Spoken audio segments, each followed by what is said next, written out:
Ayan, mga mahal ko. Eto na, oh. Yummy, oh. Sarap, oh. Ang ating ginataang pakak. Ayan, mga mahal ko. Sarap.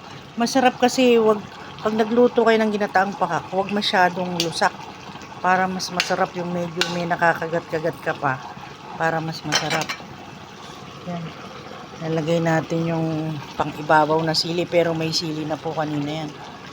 Lagyan lang natin ng pang-ibabaw. Oh. Ayan na mga mahal ko, luto ng ating yummy ginataang pakak. Ay, sarap mga mahal ko. Wow. Yummy. Thank you for watching, at sa mga nanonood po kanina sa live ko sa pag-prepare ko ng ginataang pakak. Maraming salamat po. Thank you all. God bless.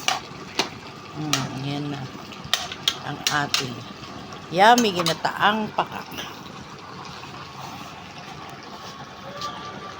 God bless. Love you all, mga mahal ko. Nakaluto ng inyong Inday Mato.